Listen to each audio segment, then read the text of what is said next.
Yau zan tattauna ne akan hanyoyi na rage rikici a cikin soyayya. Ka sani, rikici ba laifi ba ne, amma yadda muke magance shi shine yake bambanta soyayya mai ɗorewa da kuma wadda za ta rushe.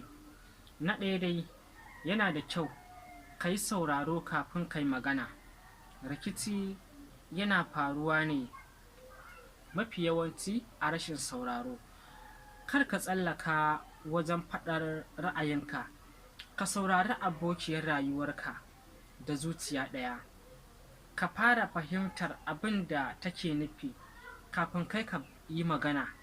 Sauraro kafin a yi magana yana rage fushi da kuma rashin fahimta.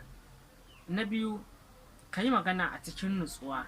Idan ka yi magana a cikin fushi, rikici zai ƙaru. Ka rage amfani da kalmomi masu zafi. Ka yi magana da nutsuwa da ladabi. Ka mayar da hankalinka wajen warware matsala, ba wai kai cin zarafi ba. Nutsuwa tana kawo zaman lafiya a cikin kowane rikici. Sai abu na uku, a fahimci matsayin juna. Ka tambayi kanka ko kuma ki tambayi kanki, me yasa yake fushi? Wani lokaci rikici ba yana shafar kai ba ne, amma abubuwan da suka shafi zuciyar juna ne. Ka fahimci dalilin rikicin abokiyar rayuwarka. Ka nuna tausayi da kuma haƙuri.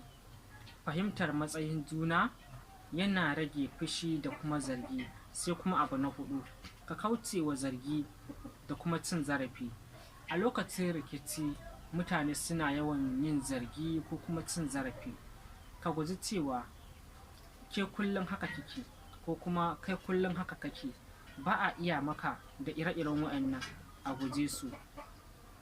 Ka mayar da hankali akan matsalar da kake so ka warware. Ka yi amfani da kalmomi masu gini, ba masu ruguzawa ba. Gujewa zargi yana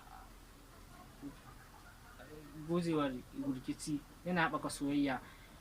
Ka guji ɗaukar sakamako nan take. Rikici yana kawo fushi da saurin yanke hukunci. Kar ka yi gaggawa wajen yin fushi ko kuma barin ɗaki. Ka yi amfani da lokaci, ka nutsu kafin ka bayar da amsa.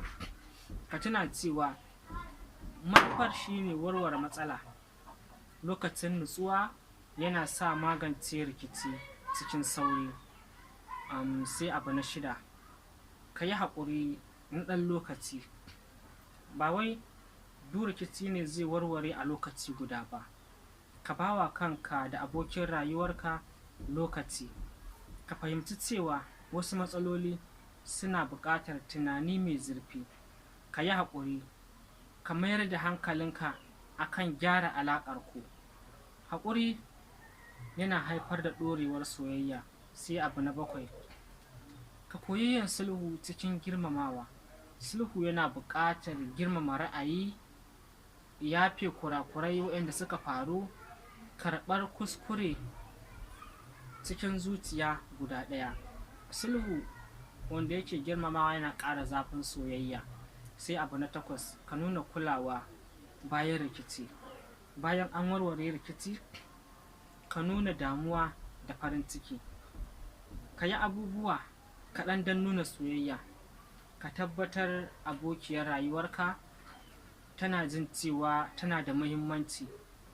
Kulawa bayan rikici yana tabbatar da ɗorewa a soyayya. Sai abu na tara, ka yi addu'a da fatan alheri. Ka roƙi Allah ya taimaka wajen magance rikici a cikin soyayyarku.